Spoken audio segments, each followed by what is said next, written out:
live at Carnesecca Arena, where today the St. John's Red Storm looks to improve to 3-0 on the young season, taking on the University of Maryland, Baltimore County, and the Terriers come in 0-1.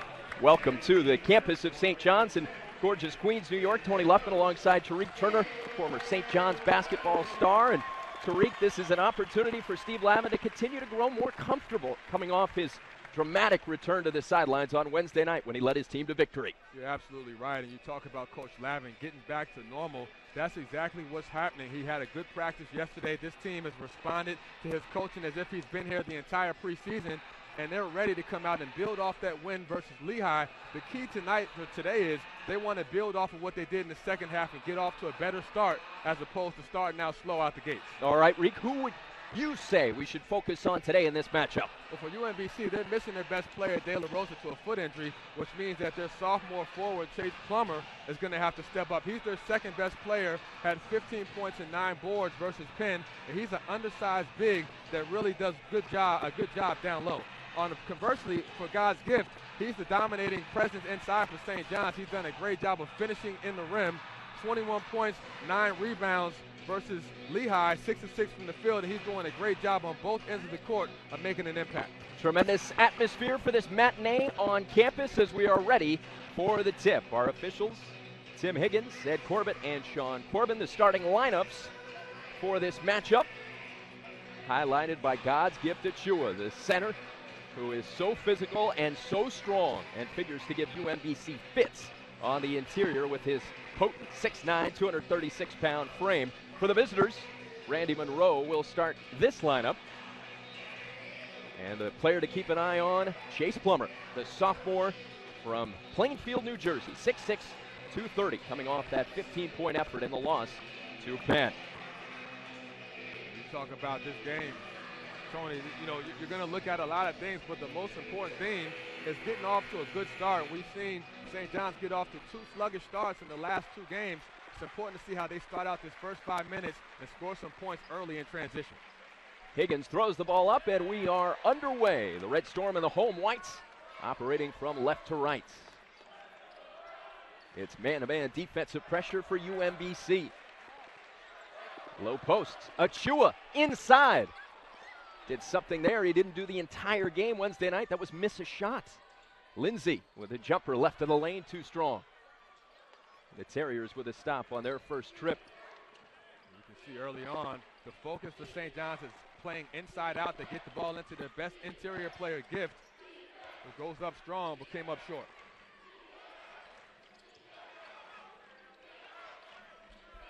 Gets it to controls. Johnny's pressuring out to midcourt. Stiff. Harassing the ball handler. Here's Plummer left of the rim. Good, and the foul.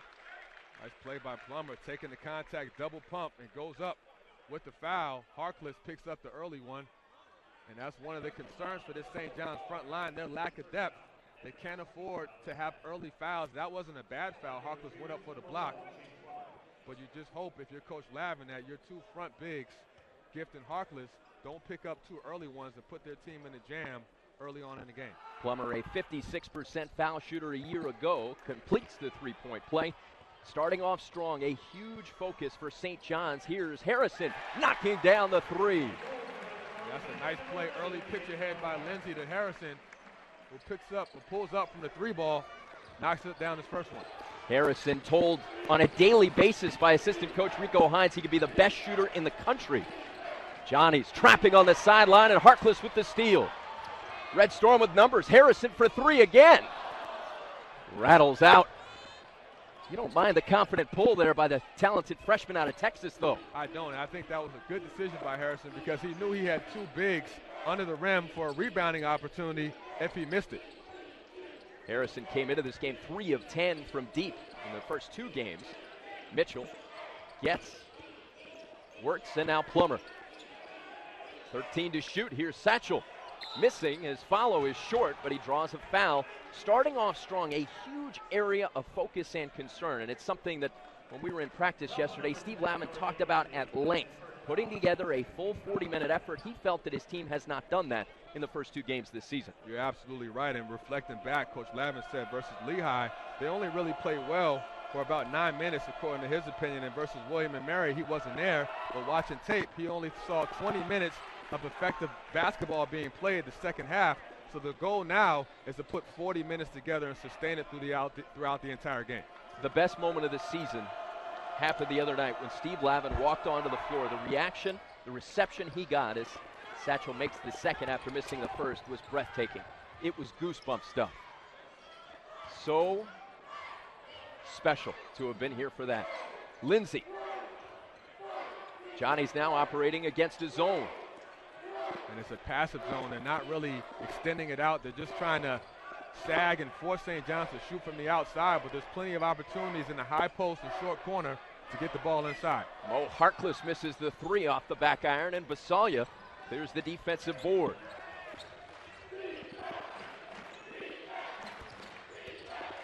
Works to Plummer against the Johnny zone. Gets around the perimeter and works.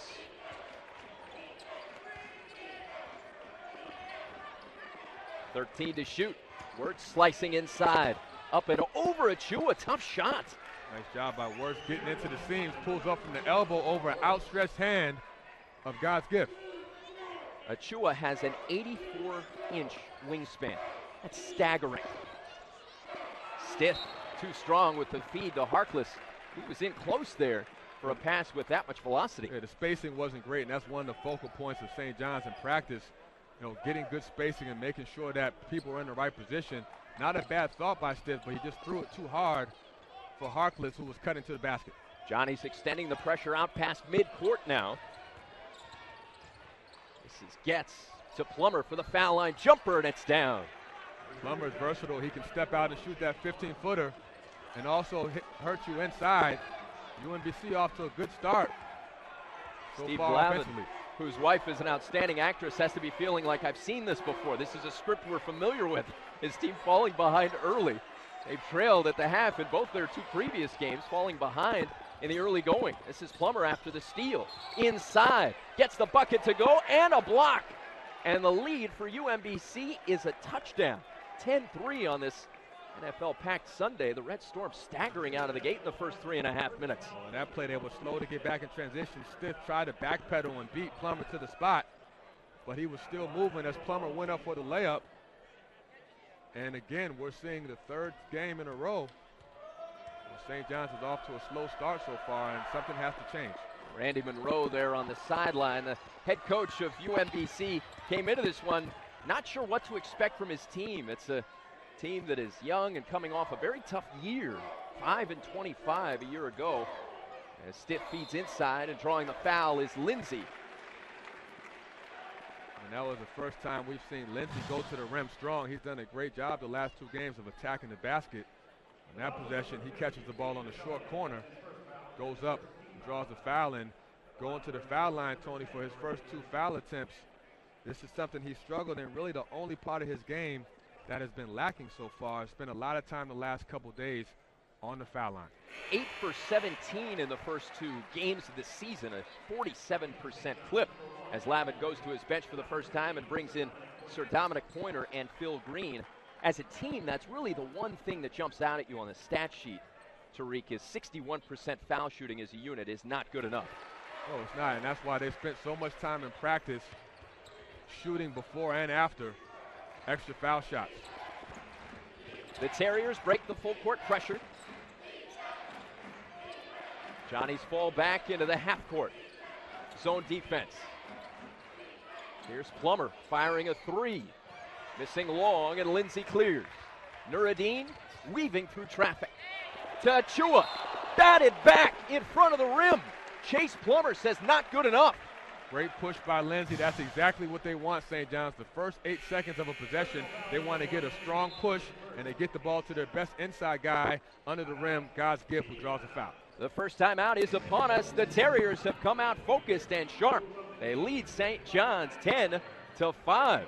Scoring in the early going, coming from Chase Plummer.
An entrance fitting here in New York City at Queens. Steve Lavin, the triumphant return to Carnesecca Arena, to his bench, where he belongs. Lavin with bowing and celebrating the return of Johnny's second-year head coach, and he led his team all the way back from a 16-point deficit to win by 5 over Lehigh. An area of concern, certainly the slow starts in the first half, Tariq.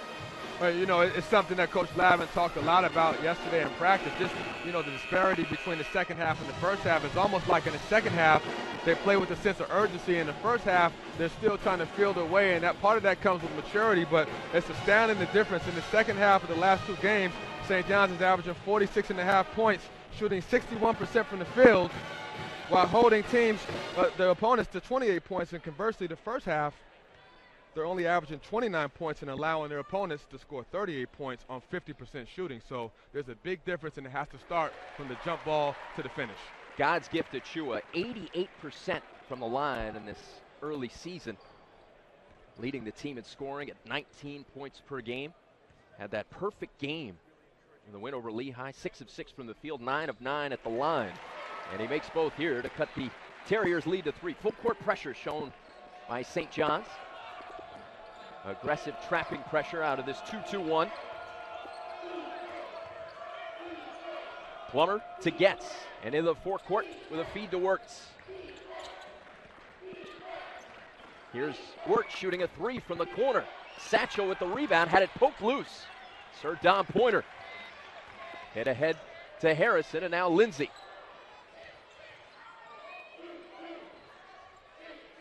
Harrison with the pull-up left of the lane, no. Basalia clears for UMBC. St. John's trying to extend that pressure on the defensive end. Dom Pointer doing a great job with his length. He turned the game around versus Lehigh.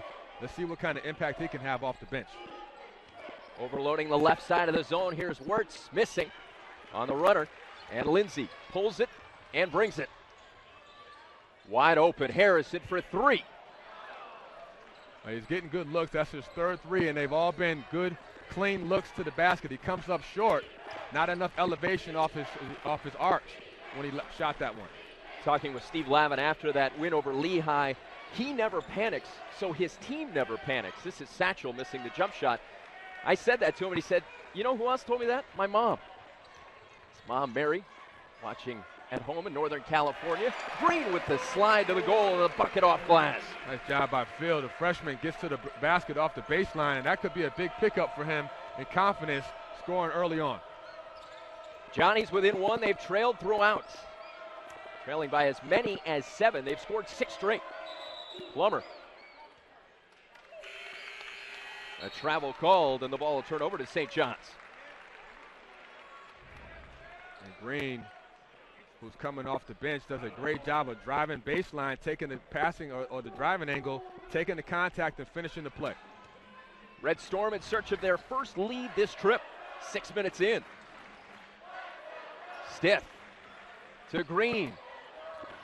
Jump shot from the right base, no, but an extra possession on the rebound by Harrison. Stith for 3 off the back iron.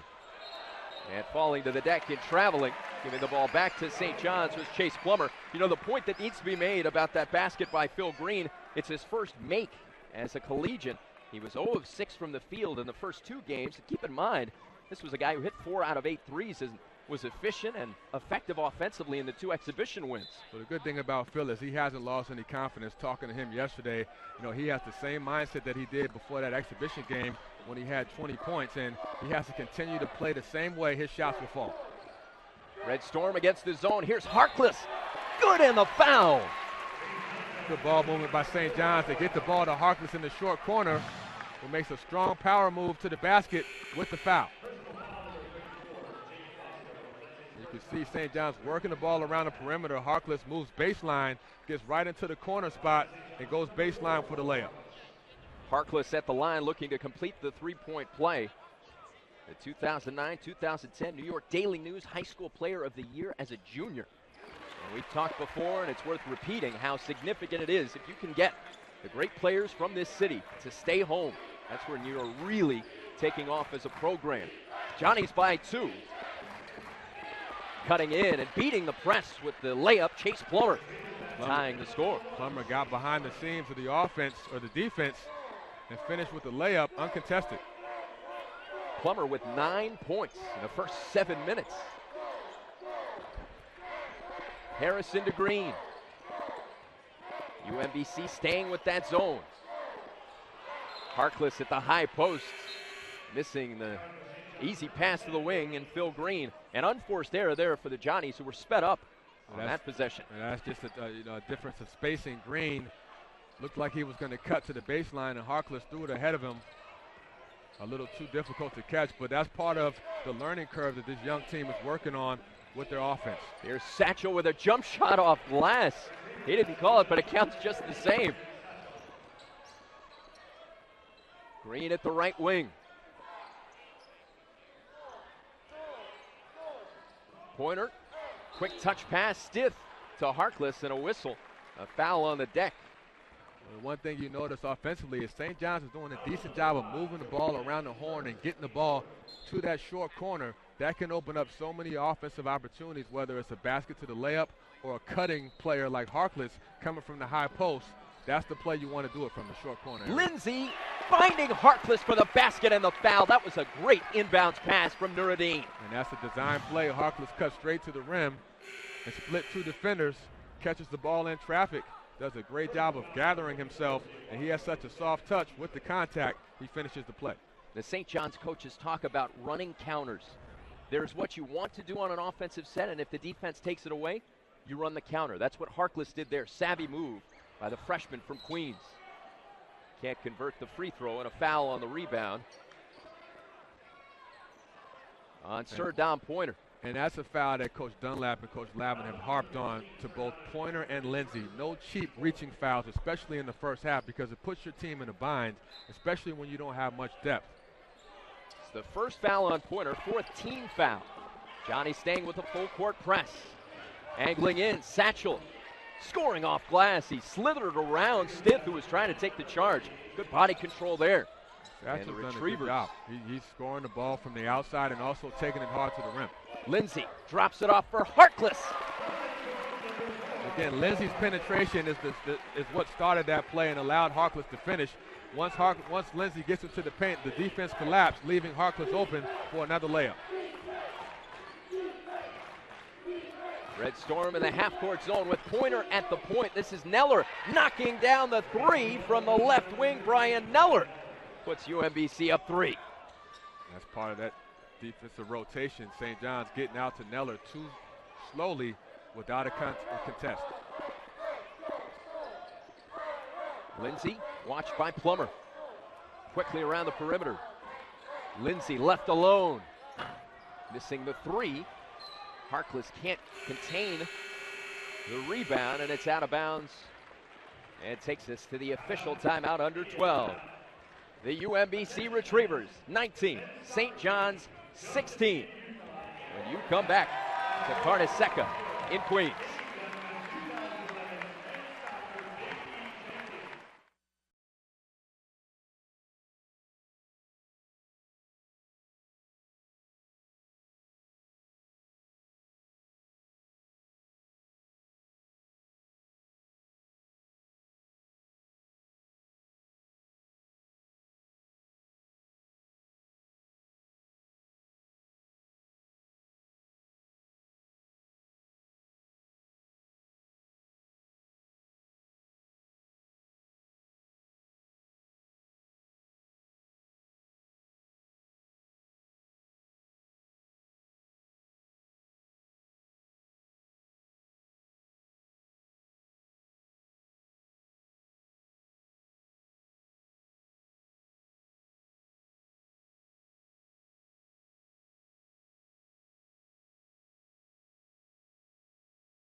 Welcome back to Queens, where St. John's trails UMBC 19-16. The story on Wednesday night was the thrilling return of Steve Lavin, November 9th, just over 1 month after having surgery at Memorial Sloan Kettering Cancer Center for prostate cancer.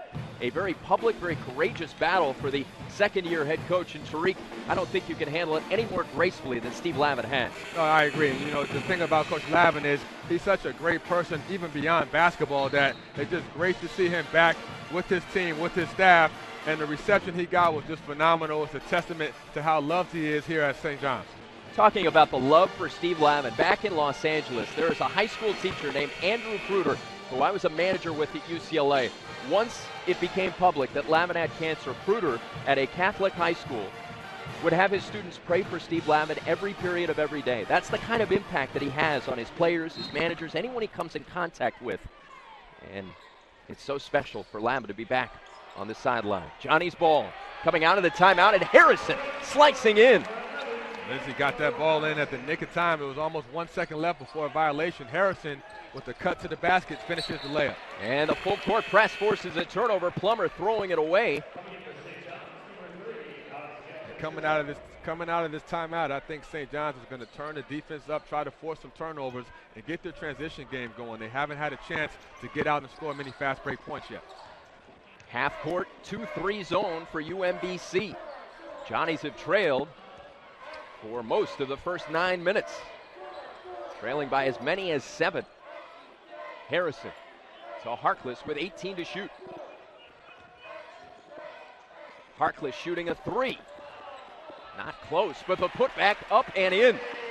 Nuruddin Lindsey. Lindsey, who has a nose for the ball, knew that the ball was coming up short off the Harkless 3, catches the air ball and puts it back in. Good anticipation by the sophomore. Plummer into the forecourt.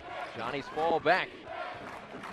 The length of Sir Dom Pointer at the point of this zone is something to contend with. This is Neller shooting a 3. Not this time, hit one earlier in the half. The Johnny's looking to add to a 1-point edge. Lindsey with a pull-up jumper.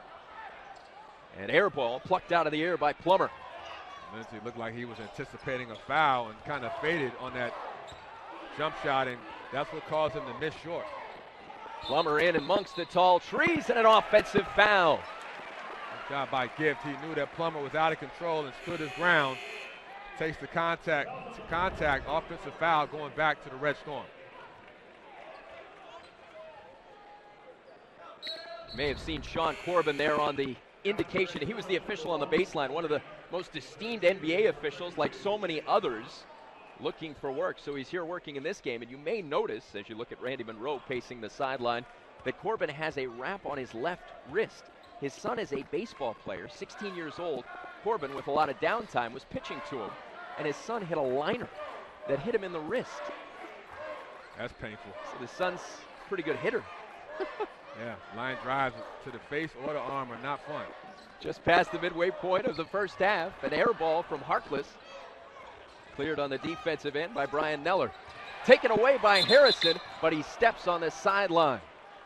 Harrison, with the anticipation, gets the steal in the backcourt off the Harkless miss, but steps out of bounds. And, you know, offensively, St. John's is not getting the shots that they want, and it's part of it has to do with the retriever defense. They're doing a good job of closing up gaps and forcing St. John's to shoot from the outside instead of getting the ball into the paint. Keep in mind, UMBC without its leading scorer from a year ago, as a jump shot is no good from the point by Joey Getz. The rebound tracked down by Getz. Hits Satchel left baseline, in and out. Thomas had the ball poked away, and it's out of bounds to UMBC. But Tariq, this is worth discussing. Chris De La Rosa, the senior from Washington Heights, he was a preseason all-conference selection. Off-season surgery has kept him out to this point. It's a tough challenge for Randy Monroe's team. See De La Rosa on the bench looking on. I tell you, he's as valuable to this team as any player could be. He's the focal point of what they do offensively. Their leading scorer from last year averaged almost 16 points. Has the ability to light it up quickly from deep. To the credit of the Retrievers, they've hung tough without him after losing their opening game of the season lopsidedly. at home to the University of Pennsylvania. Satchel can't convert. Achua, throw it down. You're a bad man, God's gift. Great job by Stiff with the long rebound and the outlet pass to God's gift, who knows what to do when he gets it in traffic or in the open court. Finished with the dunk. He runs like a deer. So graceful, so elegant, and yet so strong. That combination of power and speed is extraordinary. Johnny's by 3. Biggest advantage for Steve Lavin's team here in half number 1. St. John's matched up man-to-man. They utilized the man in the comeback against Lehigh. Here's Thomas off glass. Thomas with a nice up and under move to freeze the defense. Gets up over to God's gift with the left. And an offensive foul away from the ball. God's gift tangled up with Will Wise. And you see that execution. Great fast break play by Malik Stiff to Gift, who finishes with the tomahawk dunk.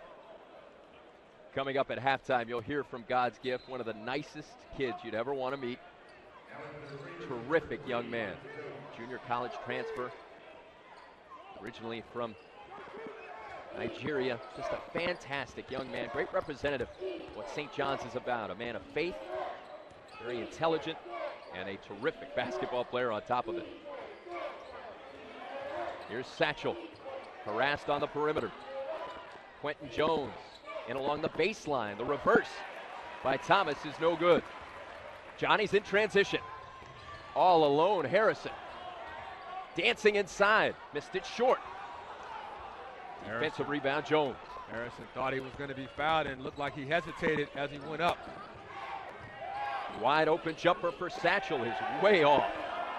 He's going to hear from Lavenwood for the rest of the afternoon.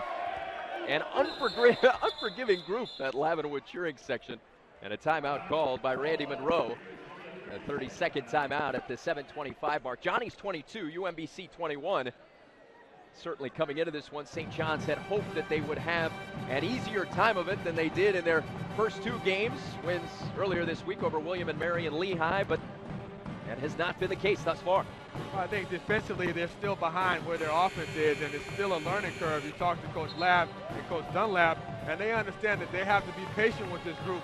They want to be hard on them, but they don't want to hinder their creativity, especially someone, like a Nordine Lindsay, who's their only sophomore. But aside from that, you look at their roster breakdown, 6 freshmen, and when you have that young of a group, you have to be patient and understand that there's baby steps. They're not going to get to the finish line in 3 or 4 games. And just look at last year, Tony, that was a senior-laden group, and it took them about 7 or 8 games to understand what Coach Lavin and his staff wanted defensively. And I thought it was interesting. Steve Lavin told us yesterday this team might be ahead of last year's team. Last year's team had to unlearn the habits that they had picked up under the previous head coach Norm Roberts. This team, a blank canvas, fresh clay to be molded by Steve Lavin and his staff. Coming out of the timeout, this is Neller. Back to Jones. 6 seconds to shoot. This is Satchel. 2 to shoot. Now 1. And they don't get a shot off. Quality defense there, forcing the turnover. And again, St. John stayed in that man-to-man, and that's been a good look defensively for the Red Storm. And this UMBC team is not comfortable with that kind of ball pressure. Good job by God's gift keeping his hands high and not bailing out UMBC with the foul. St. John's 22, UMBC 21. Just over 7 to play in Queens.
St. John's in search of its third win of the year. 2-0 coming in and taking on an 0-1 UMBC Retriever team. The Johnnies with a 1-point lead despite trailing early by 7. Tony Luffman and Tariq Turner. And Tariq, St. John's, they know what's looming this week. The 2K Sports Classic, and it will be an unbelievable spectacle and experience for these young guys to play on the biggest stage in college basketball. The most famous arena in the world, Madison Square Garden. What a thrill for these guys. They want to take care of business and go into that matchup with Arizona undefeated. Exactly, and they want to go into that with some momentum, some positive momentum, feeling good about their team and the way they're playing. They have an opportunity today to use this game as a building block for next week versus Arizona. Against the half-court zone, Red Storm moving the ball on the perimeter. Here's Harkless missing short. Achua with the traffic rebound. Lindsay fouled on the floater. God's gift to Chua. That was a man rebound. That's what that was. That was a rebound where he just says, look, I'm bigger, stronger, and more powerful than anyone on this UMBC team. I'm just going to grab this ball and dominate. And that's why Gift has been so effective, because he just wills his way to the basket when he wants to get the ball. If there were a football team here at St. John's, God's Gift would be an all Big East tight end. Without a doubt, his hands, his physicality. There is a football, in the world sense of the word, team here at St. John's, and they won the Big East Championship. Earlier today, Jack Bennett with a goal in the 97th minute to give the St. John's soccer team the Big East crown. Congratulations to the Johnnies on a tremendous run through the Big East tournament. Dave Mazur. And they will go into the NCAA tournament with great momentum. Nuruddin Lindsay has the Johnnies up 3 after that trip to the foul line. 6.5 left. Gets at the controls. Watched by Harkless. Shot clock at 13.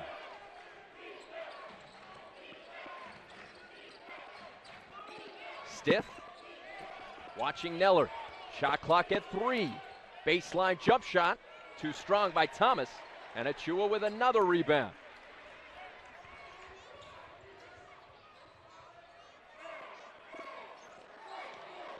Inside, 6 minutes and ticking. Johnnies by 3. Pass for Achua in the short corner, tipped and knocked out of bounds by Thomas. Active hands and active feet, the keys in a zone.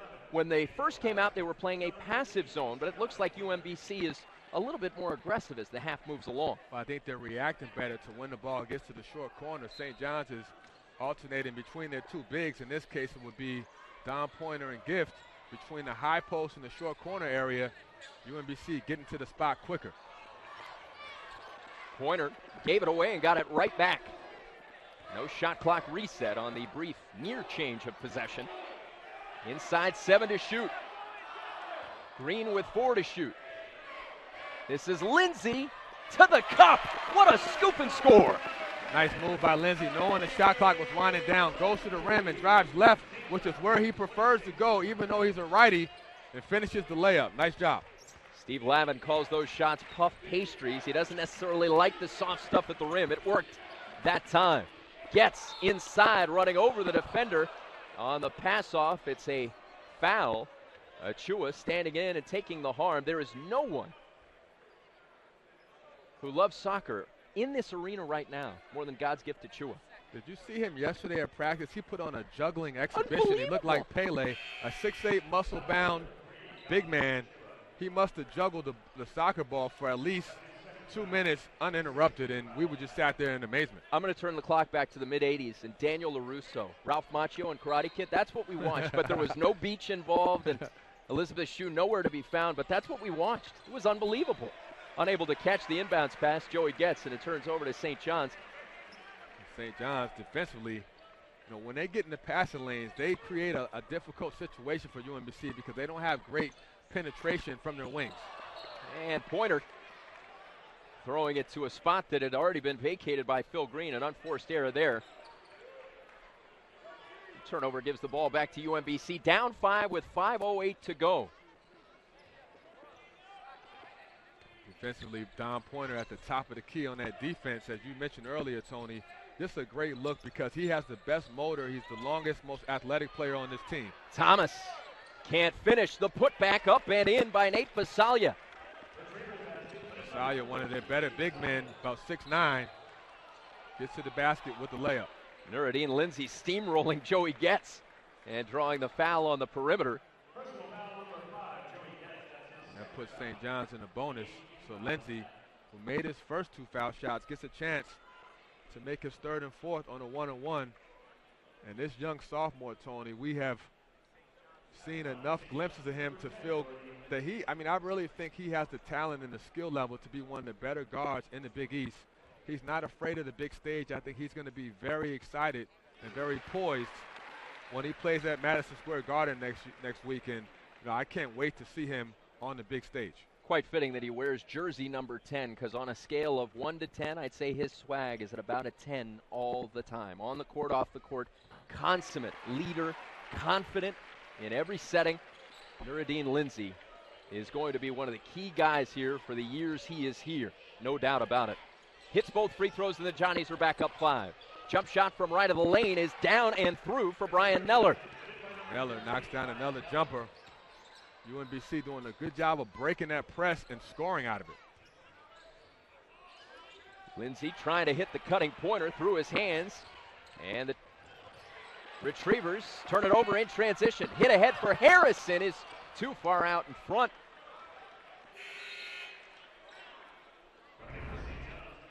There's a nice skip pass to Neller, breaking that press, and that's how you break a press, by throwing it over the defense. Neller knocks down the jumper for UMBC. The Johnnies continuing to press here. Thomas across the timeline to Getz. Pressured out top by Stith. Losing the ball on the way up there. Neller. The Retrievers get it back. Shot clock at 11.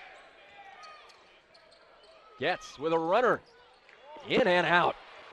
Green clears for St. John's on the push. Phil Green had it blocked. Up into the phone booth and swatted down by Basalia. There was a lot of traffic, but he did a good job of getting into the paint. But next time, draw the defense in and dish it out. Basalia missing short, and a foul as Harkless controlled the rebound and got hammered from behind by Quentin Jones. So it's a 3-point game as we go to the under 4. Johnnies 28, UMBC 25 in Queens at Carnesecca Arena.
Red Storm leading by 3. Welcome back to Carnesecca Arena. 3.5 to play first half, and St. John's basketball is back after a remarkable season a year ago. And Tariq, you saw every moment of it. What a thrill. It really was. And you talk about where they came from the previous year to the last year, and it's just amazing. Their first win versus the top 5 team since 2000. They beat Duke at the Garden. They didn't just beat them, they destroyed them.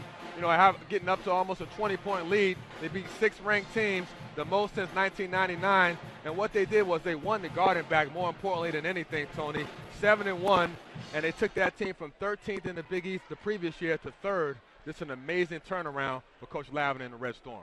Harkless at the line, converting the first free throw. The ultimate measure in New York City is relevance. There are 10 pro sports teams. There's all the entertainment and business. There's so much going on here. And yet, to be able to command the attention of the back pages, Steve Lavin, what a remarkable turnaround. It's not surprising because he's an unbelievably dynamic personality and an outstanding tactician, and he surrounded himself with a great staff. But nevertheless, it's a remarkable turnaround, and it never gets old talking about it because it is such an exceptional story.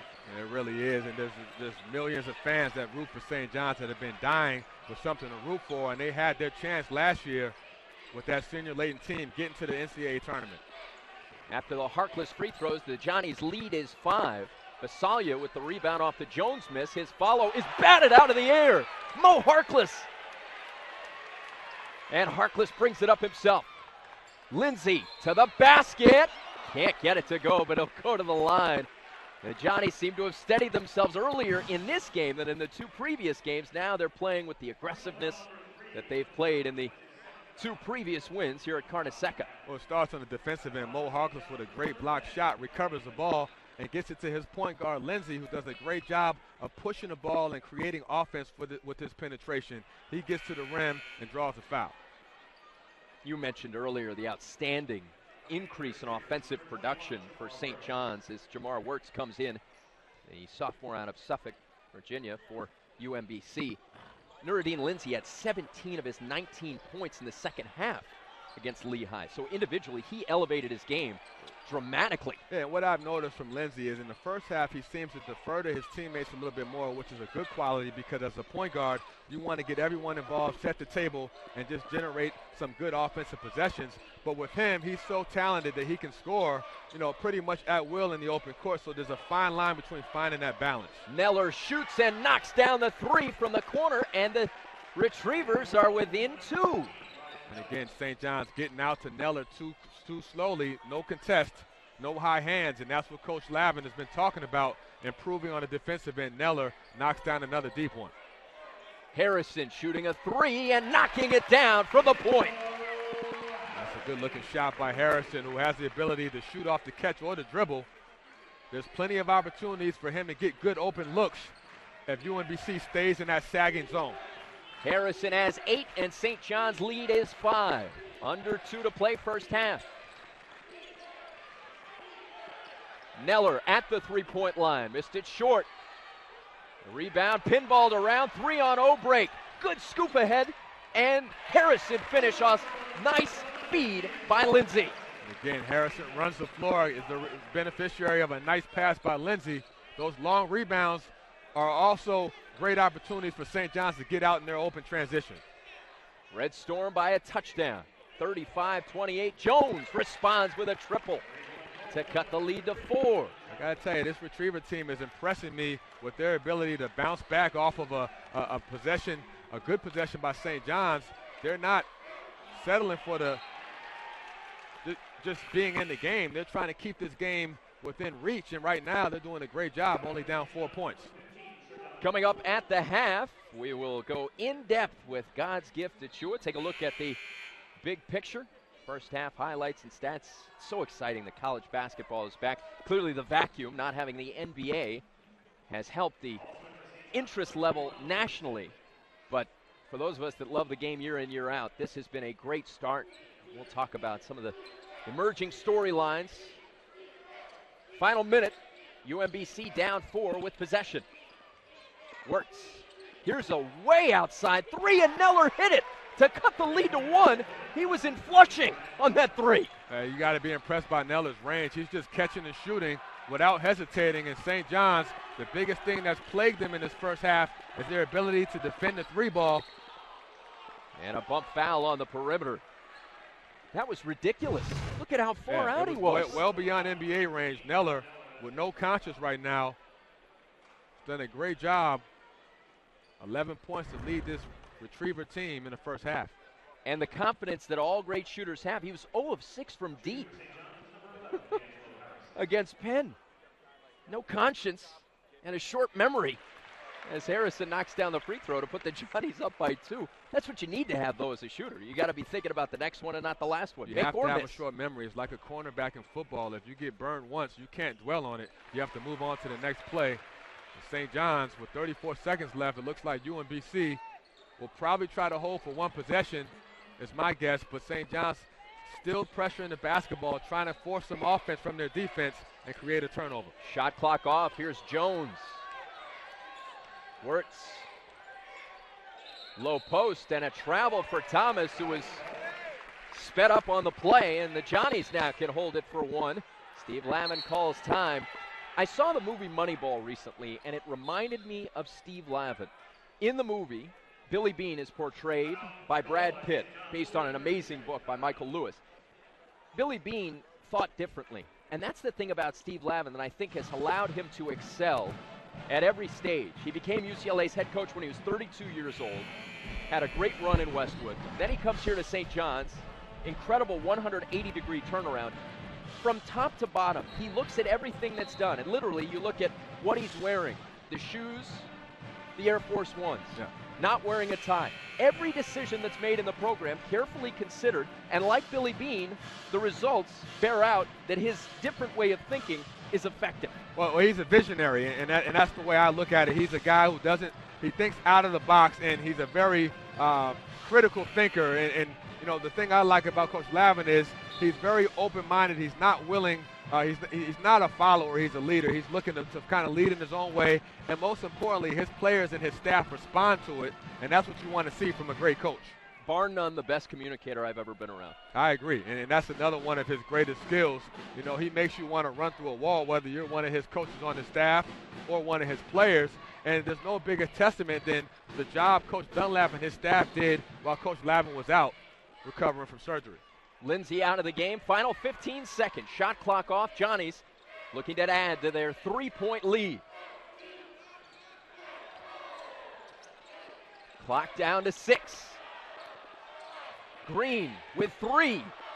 Hanging jump shot is good to beat the halftime horn. And the Johnnies take a 5-point lead into the locker room. 39-34, Tariq. That was a good shot. It's a big shot by the freshman, and that's what we talked about, Tony. This is a kid, Phil Green, who plays with a lot of confidence, not afraid to take the last shot. He knew the clock was winding down, pulls up from 17 feet, and knocks it down. St. John's goes into the half with a little momentum. Hopefully they can carry it over in the second half. Johnnies by 5 in front of the UMBC Retrievers. St. John's looking to improve to 3-0 in advance of their first game at the Garden against Arizona this week. We will step aside as halftime takes over here at Carnesecca Arena in Queens.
leading UMBC 39-34 at halftime. Yesterday, I had the chance to visit with God's Gift Achua, the junior who has made such an impact and is looking to add to the proud tradition, the outstanding history of St. John's basketball. When they talk about playing a perfect game, that's an unbelievable statement.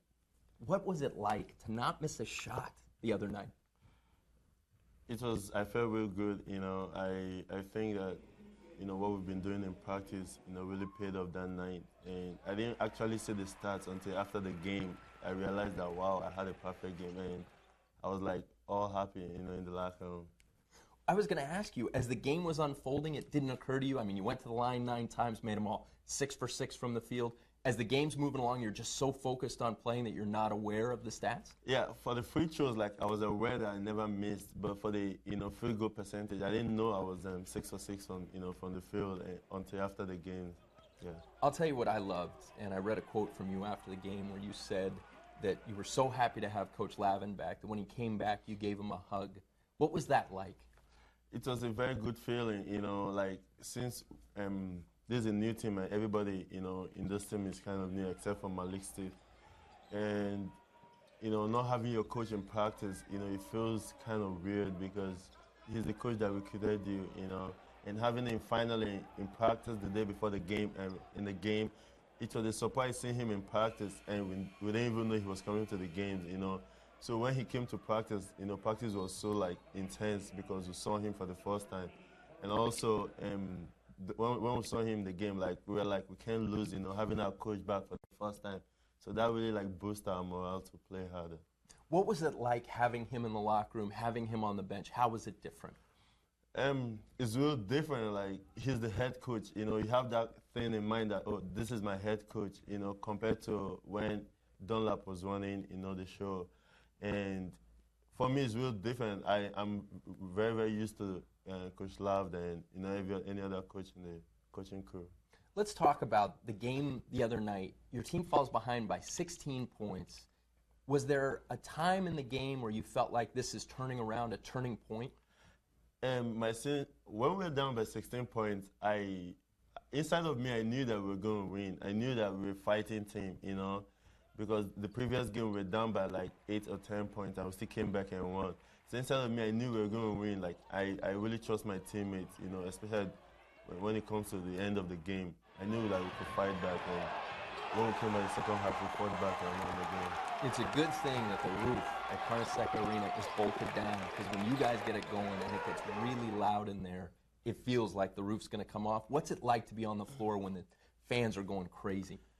It feels good, to have, that number of people come watch you in a basketball game. And I think, this is a very new experience for every one of us. And I think, as for me, I feel so opportune to be in this, in this program and having this kind of fans that loves us so much. You and I are both fans of soccer. I've seen you so many times out at Belson Stadium watching the St. John's soccer team. When I watch you practice, and this is fascinating to watch, sometimes a ball will come to you, instead of grabbing it with your hands, you'll kick it with your feet, and then you'll dribble it the way soccer players dribble it, or you'll trap it with your chest. Is there a part of you that misses playing soccer?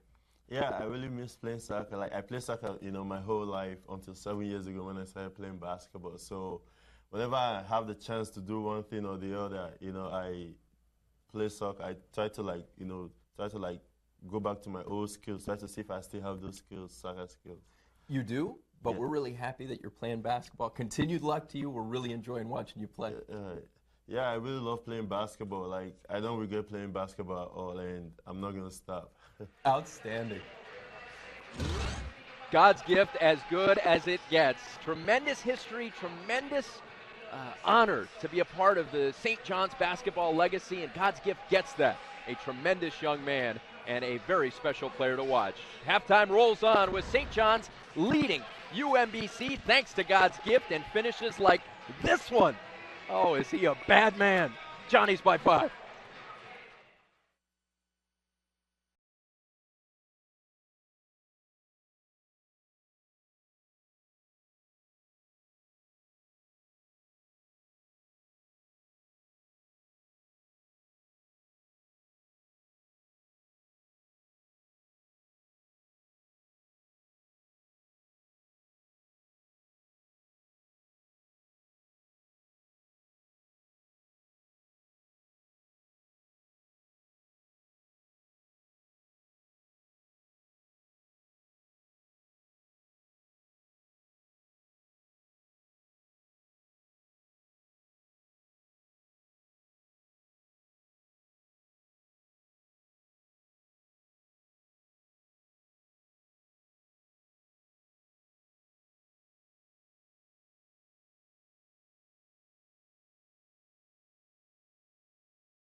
Back courtside at Carnesecca Arena, Tony Luffman alongside Tariq Turner. And in the first half, Tariq, St. John's found itself down 7 early, responded, and with the challenging schedule that the Johnnies have in front of them, they're going to have to be prepared because this schedule is a bear for Steve Lavin's team. Yeah, absolutely right. After this game, the next game coming up is at, the Garden versus Arizona. That's a nationally ranked team, a big opportunity on a big stage. And from this point on, every game counts, but the significant level of competition steps up to another bar, and this St. John's team is up for the challenge. And there's something to be said, too, for just playing that first game at the world's most famous arena, Madison Square Garden, the bright lights, the incredible atmosphere that we all have come to know and love about MSG. For a young guy, that's an incredible challenge, and we'll see how these guys respond to it. Well, this is why you come to St. John's, to play on the national stage, to play in Madison Square Garden and wear the St. John's red and white. And these young guys are up for that. Nordine Lindsey's a kid who loves playing in the lights. Mo Harkless, obviously the hometown kid, excited about playing at the Garden. You spend some time with these guys, and their eyes light up when you ask them what it feels like to be able to play in the Big East at Madison Square Garden. They'll have their chance starting next week versus a very good Arizona team. There have been a lot of exciting early season matchups with great teams, and this is going to be the same story. You can see Arizona ranked in the top 20, and they figure to still be ranked when they come east to play in that game Thursday night. The winners will meet the next night, Texas A&M and Mississippi State on the other side of the matchup. And I'll tell you, I absolutely love that early in the year we're seeing great matchups. We saw the Carrier Classic, 2 of the name brand programs, Michigan State and North Carolina colliding. I like that the big name teams are squaring off early. Well, this is an exciting time of the year, especially at the kickoff. You mentioned Carolina and Michigan State, but how about UCLA, losing to Loyola Marymount? You have teams like, UConn and Syracuse getting off to great starts, 2 of the top teams in the Big East and in the country. You have 4 top teams in the top 11 coming out of the Big East Conference. There's a lot of moving parts, a lot of exciting issues in college basketball, and that's why everyone's so excited. There's nothing better than college basketball. It is the best show on earth. Halftime rolling on here at St. John's with the Red Storm leading UMBC by 5. At the break, the Johnnies will look to finish this one off strong and improve to 3-0 going into that matchup with Arizona. Coming back with the first half numbers to Carnesecca.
Welcome back to Queens and Carnesecca Arena on the gorgeous campus of St. John's, where the Red Storm leads by 5 at intermission. Unfamiliar territory. They trailed in their 2 previous games.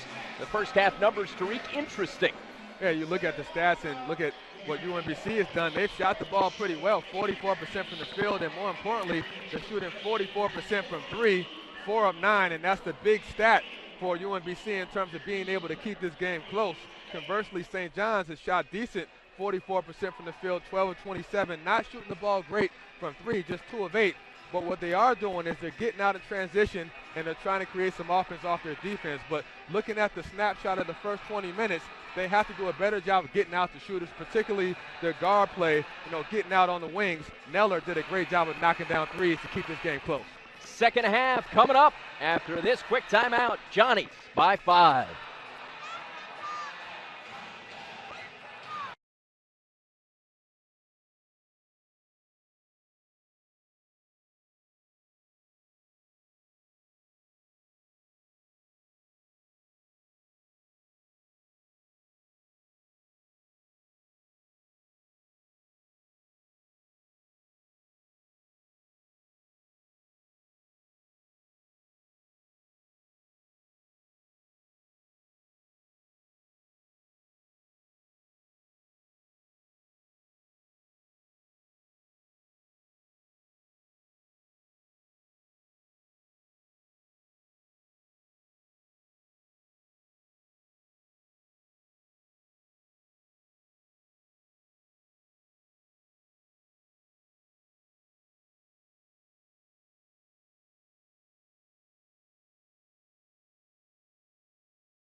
Ready for the start of the second half with St. John's leading UMBC 39-34. Tony Luffman and Tariq Turner, former St. John's point guard, watching a guard named Nuruddin Lindsay play at a very high level.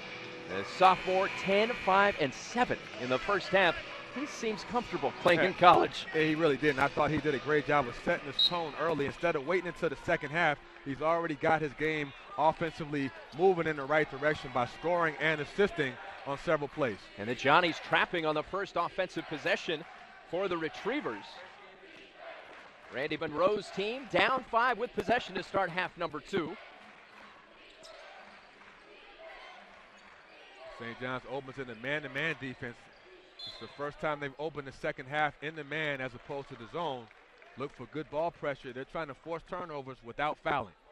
UMBC paced in the first half by Brian Nellers, 11 points off the bench in 14 minutes. Neller not on the floor to start half number 2. I mentioned Nuruddin Lindsay with the stat stuffer. The stat so impressive, 10, 7, and 5. The Johnnies led in scoring by D'Angelo Harrison's 12 points. Here's Getz missing the jump shot short. The follow put back up, but off by Chase Plummer. Red Storm's first offensive foray of half number 2. Here's Harrison. Three-pointer spooned out. And again, you can't ask for a better look. Harrison had plenty of daylight, feet set. The ball just rimmed out, but St. John's does a good job of getting the ball up the court quick off the miss. And a kicked ball as Harkless got his foot on that one. Shot clock resets to 35. Rebounding is going to be a key stat to watch. At the half, it was tied 18 apiece. St. John's can't just depend on God's gift and Harkless to do the rebounding. Nuruddin Lindsay and Harrison are going to have to come down and help as well. Retrievers with an inbounds play gone wrong. And a turnover and a throwaway. Harkless, bullet pass to Achua, and he keeps it alive. Here's Stith from the corner, down for 3.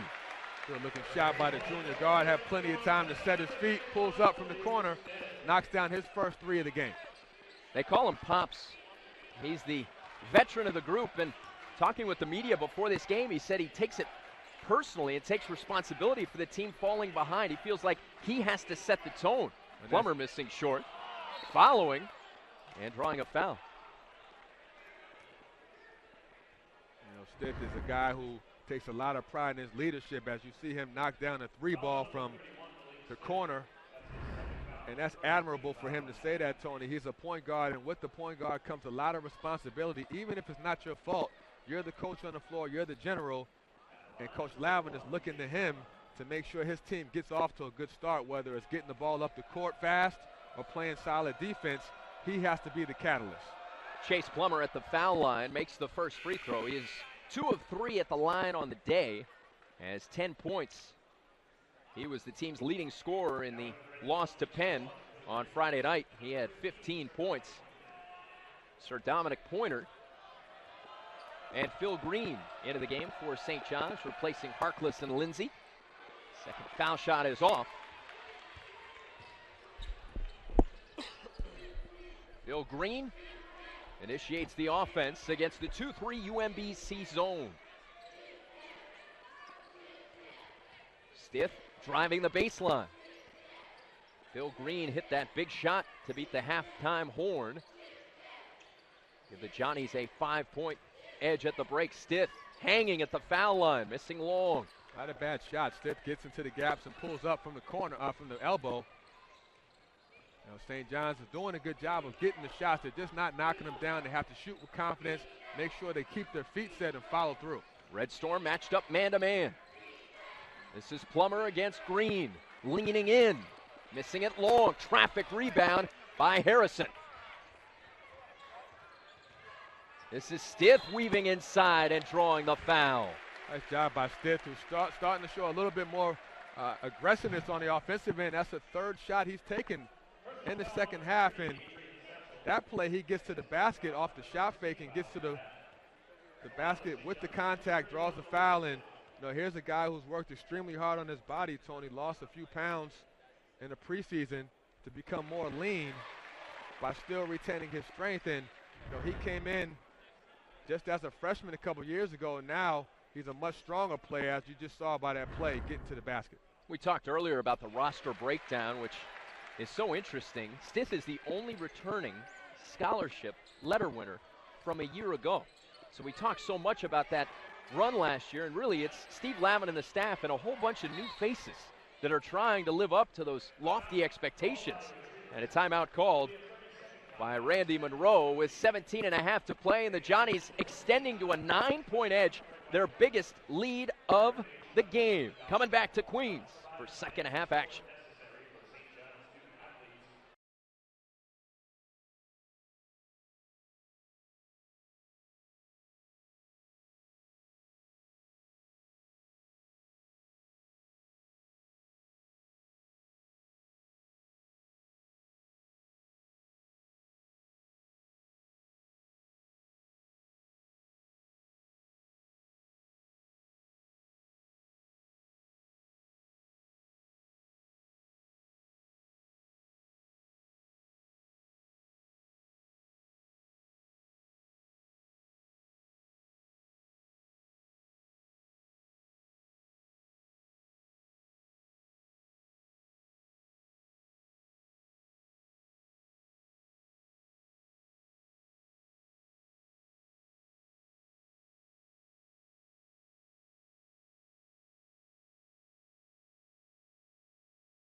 Two and a half minutes into the second half, and Malik Stith has the Johnnies up 9. And Stith coming out the gates early in the second half, looking for his shot.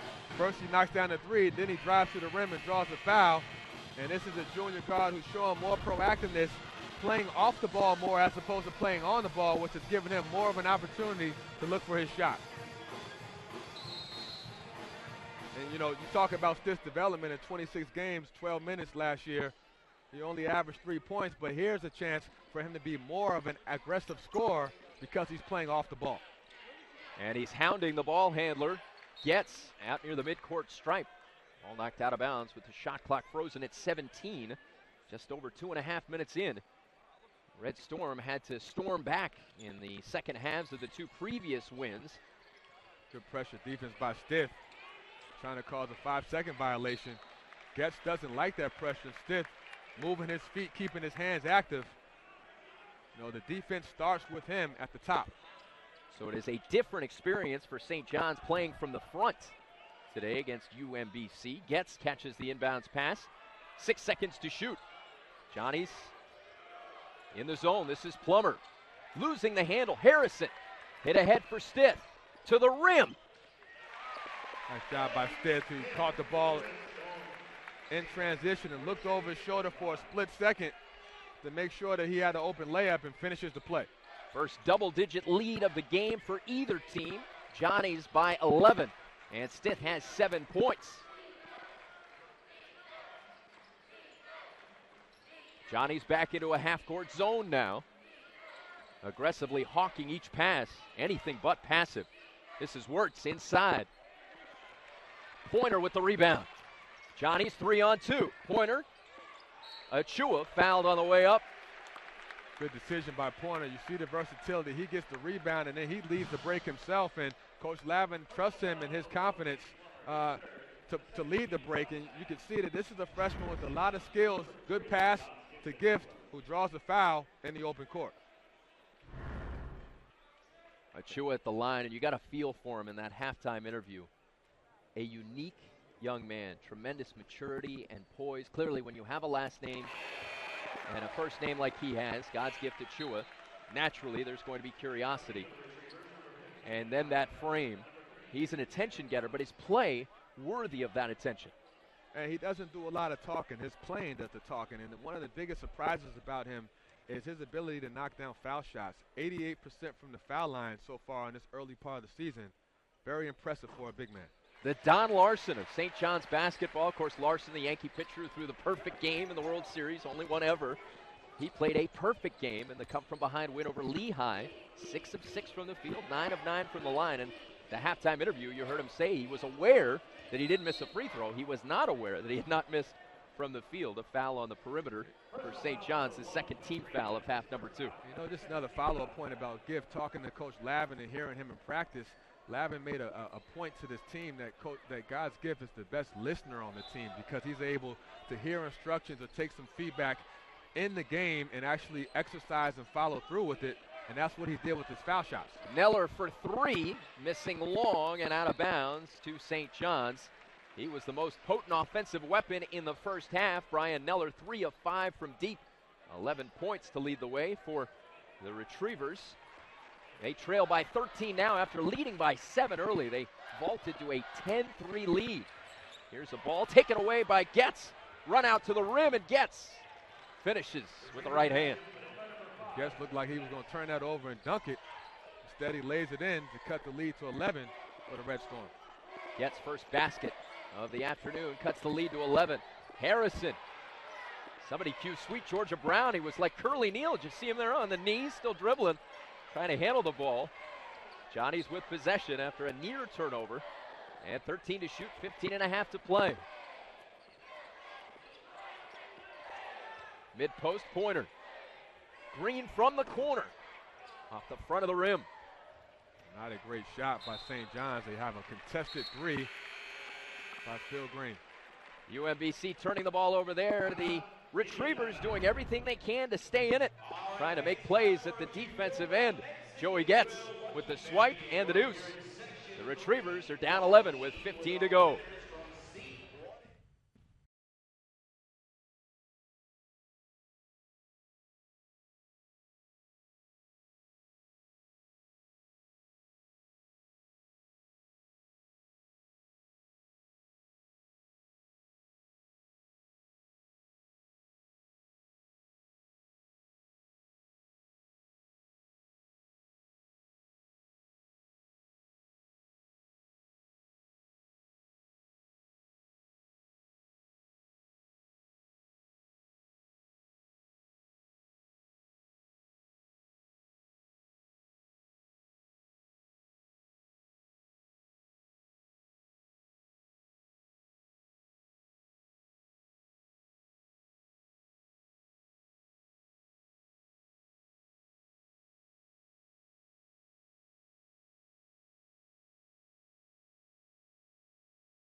St. John's 48, UMBC 37, 15 minutes left, second half. The sights and sounds of Queens brought to you on this Sunday afternoon. Great work by our crew, captained by Mike Rosenblum and Sean McCluskey. The trivia question, which only Mike Rosenblum knew, our producer-director, what was the last venue in New York City that the NCAA tournament was held? I did not get this one, Tariq. I'll tell you, I had no clue.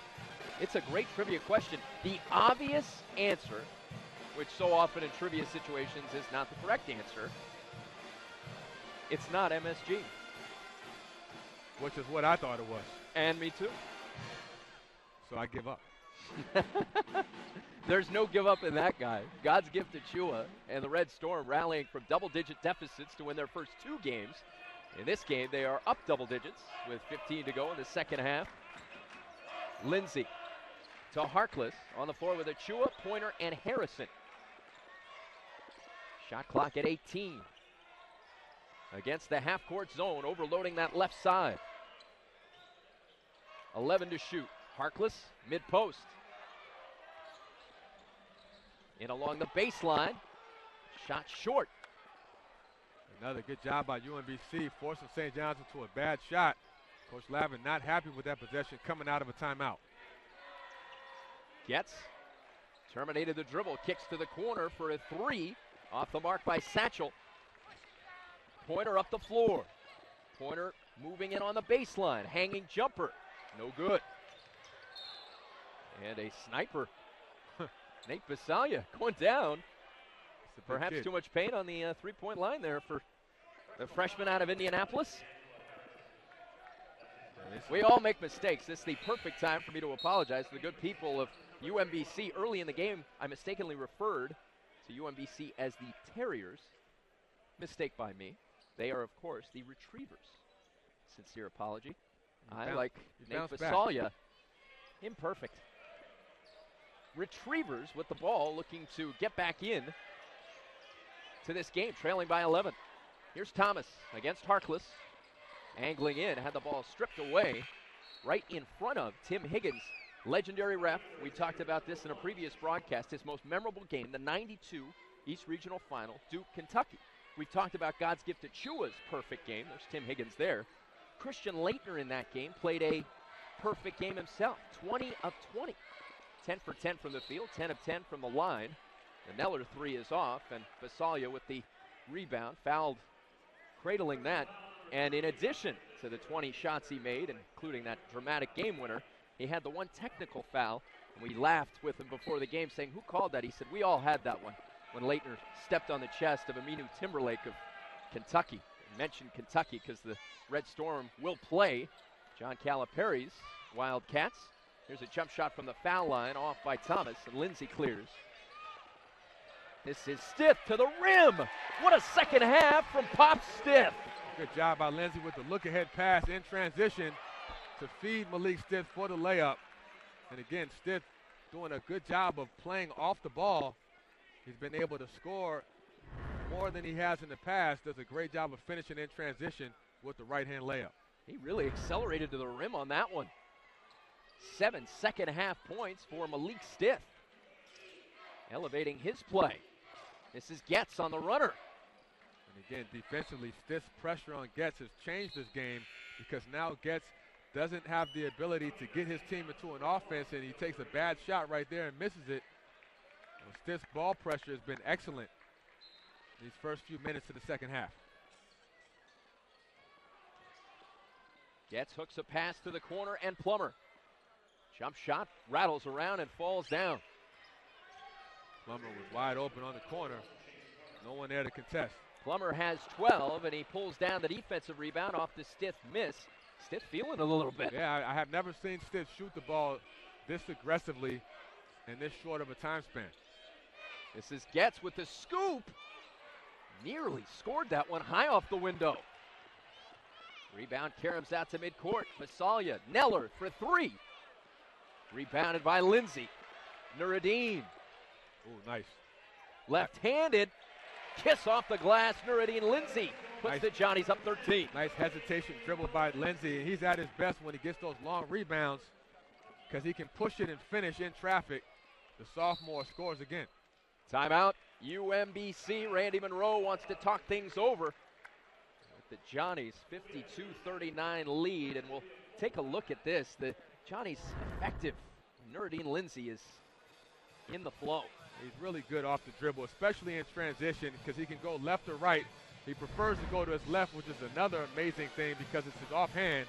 He finishes in traffic, and another good job by the sophomore guard who has emerged as the go-to lead guard, Tony, for this St. John's team. I think the combination of him, Harkless, and God's Gift gives you 3 consistent scores.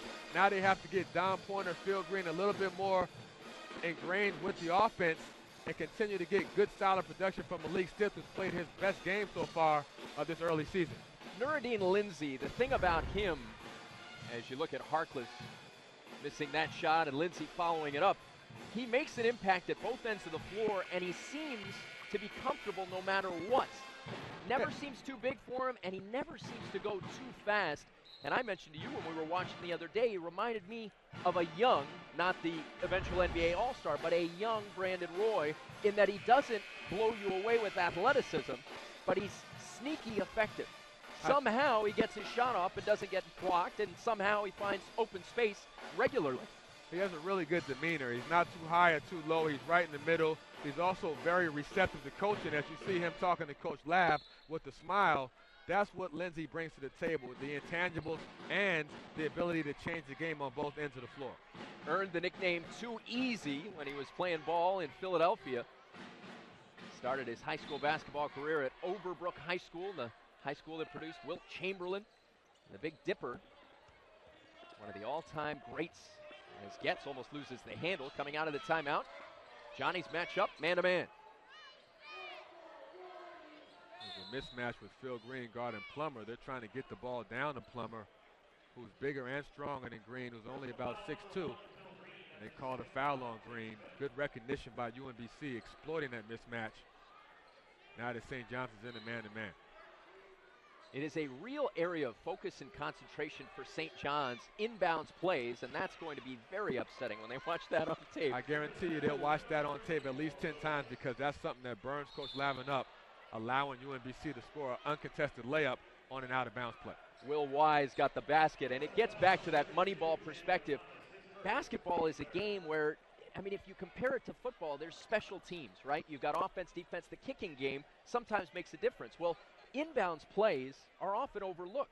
It's just kind of a throwaway. You just throw it in, or you just, but not St. John's. Their perspective is, no, these are important plays. We're going to focus and guard, try and deny the ball inbounds, and try and score offensively. Great point, and a lot of times with young teams, they don't recognize how important it is to take those inbounds plays seriously. You know, God's Gift with a strong finish.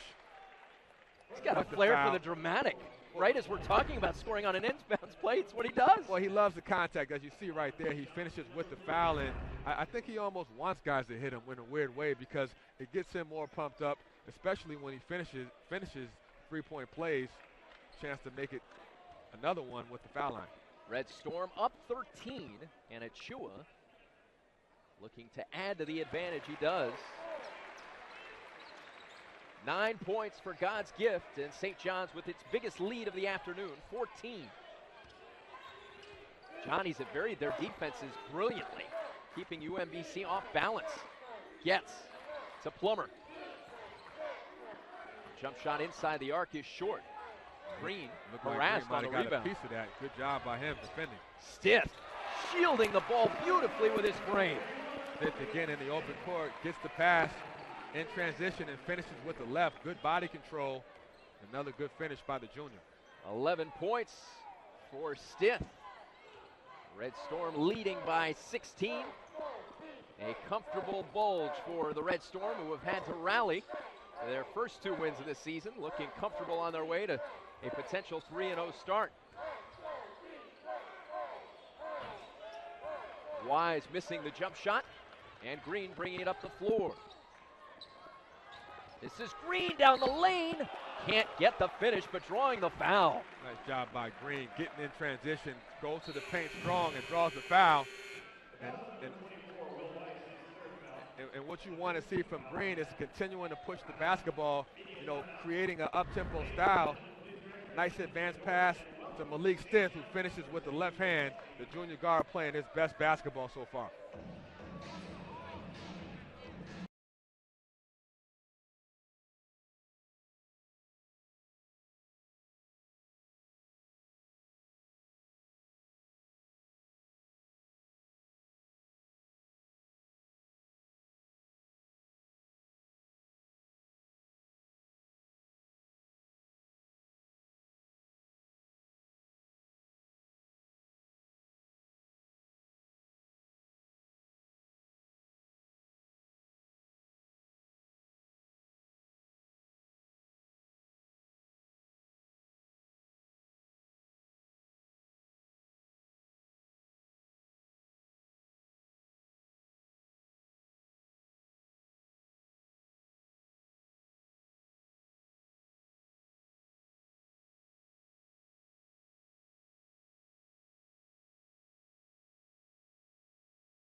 Welcome back to Carnesecca Arena. St. John's with a comfortable 16-point halftime lead, second half lead in front of UMBC. 11 minutes left.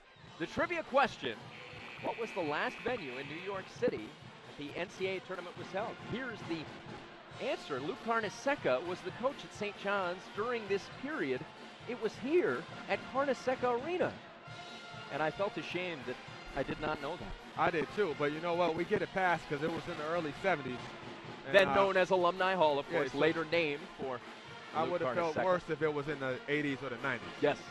By that time, the NCAA had regulations about the capacity of those tournament sites. As Green misses the free throw coming out of the timeout. Phil Green at the line, 3 of 4 in the first 2 games of the year as the Retrievers go to the bench and bring in Adrian Satchel. And it's good to see Green being more aggressive. You know, this is the first game since the exhibition, really, that he's looked for his shot and been proactive with the basketball as he misses the second foul shot. So 0 for 2 that trip, an area that the Johnnies knew they would have to improve upon. 61% foul shooting in the first 2 games. They have done that today. Clearly improved in that category. 18 for 23 from the stripe. The coaches made that a real focus and concentration in the practices since the win on Wednesday night over Lehigh. Johnny's in the half-court zone. Shot clock down to 5. Satchel knocks down the jumper left of the circle to cut the lead to 14. Satchel's cooled off in the second half, but in the first half, he did a good job of making those outside shots. Knocks down his first of the second half. Here's Lindsay missing the 3 off the back iron. Retrievers on the move. This is Getz kicking it out for a 3. Neller can't get it. Offensive rebound for the Retrievers. Satchel thrown away. Red Storm on the break, 2-on-2. Lindsay scooped it, couldn't finish. Achua fouled on the follow. Great hustle by God's Gift, running the floor, not giving up on the play as Lindsay misses the layup. Gift was there to clean it up and get the rebound, and that's another example of why it's so important for Lindsay to push the ball. Whether he makes or misses it, it causes so many other opportunities for his team because they have opportunities to either rebound and miss or catch it on the wing. One of the best basketball books I've ever read, 7 Seconds or Less. Jack McCallum spent a season with the Phoenix Suns, 05-06, that great year for Steve Nash. Mike D'Antoni letting him in, and D'Antoni, of course, the head coach of the New York Knicks. The philosophy being that the team wanted to shoot in the first 7 seconds before the defense had a chance to set up. Yeah. That's one of the real areas of focus for the St. John's team along the same lines. A lot of old basketball minds over there that understand you want to get easy baskets. And they call it a surge here with Coach Lavin's philosophy, and they use an 8-second window where they want to get the ball out in transition and try to score an easy basket, and if they don't have it, they pull it out and run a half-court set. Achua with the 2 free throws, now 11 points as we look at the one-on-one update, the matchup we highlighted earlier, Tariq. God's gift on his way to another double-double, which is becoming a norm for him. Pointer got a hand on the ball but couldn't come up with the steal. Just past the midway point of half number 2. It's Pointer, Green, Harkless, Harrison, and Lindsay for Steve Lavin. And here's Harkless with the steal. 3-on-1 break. Sir Dom, lob, Harkless! You're a bad man, Mo! Great pass, great finish, and that's an example of the great unselfishness of this young team. Great lob pass to Harkless for the jam. Unbelievable unselfishness.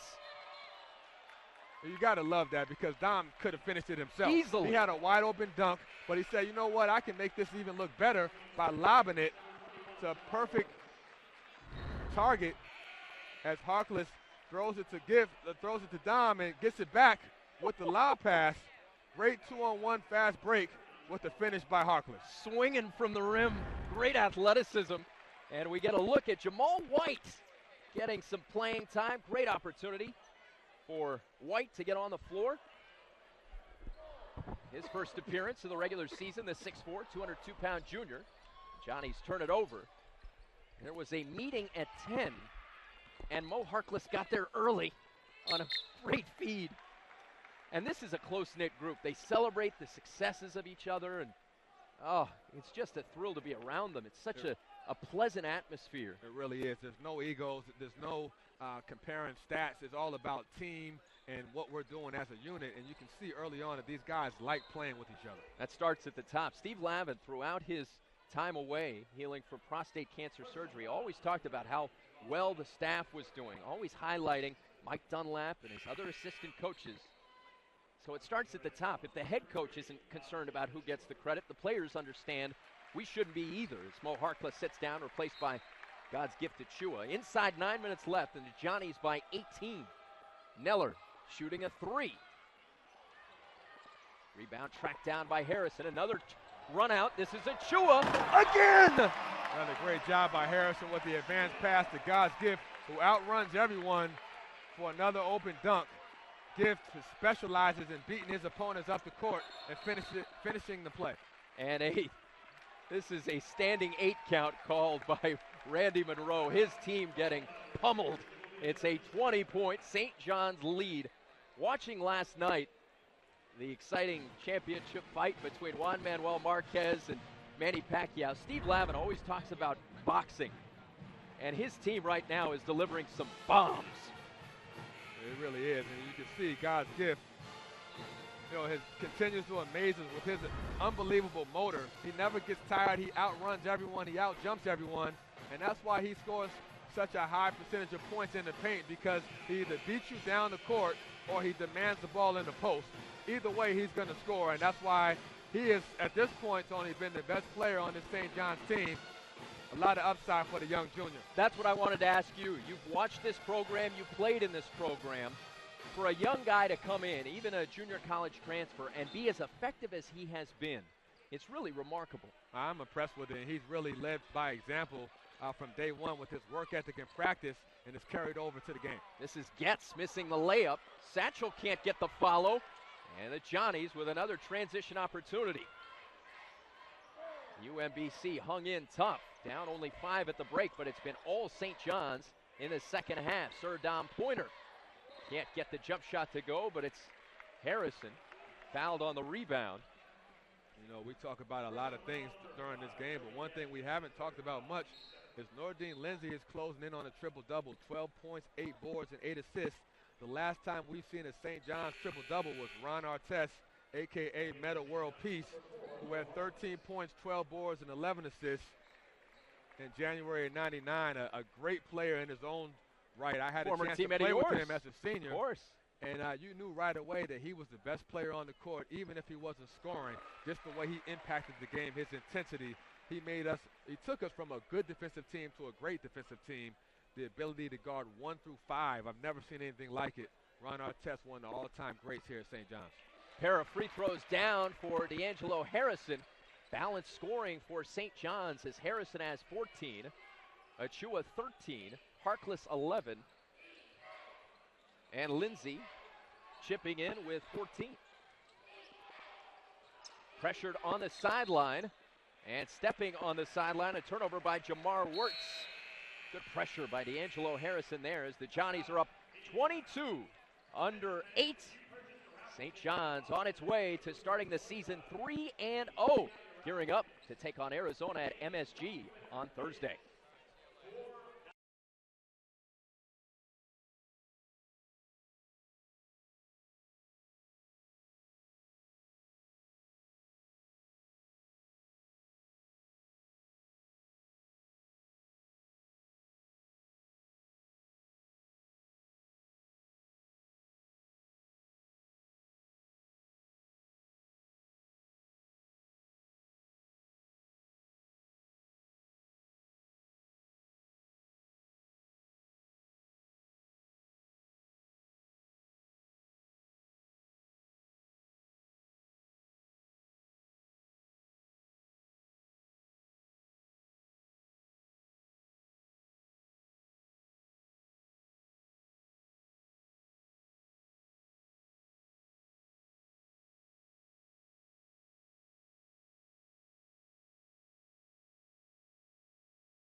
Red Storm 65, UMBC 43, under 8 to play. Second half, Tony Luffman and Tariq Turner.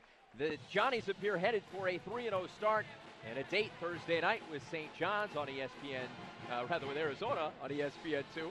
St. John's will be playing at Madison Square Garden. What a special opportunity and privilege in the 2K Sports Classic.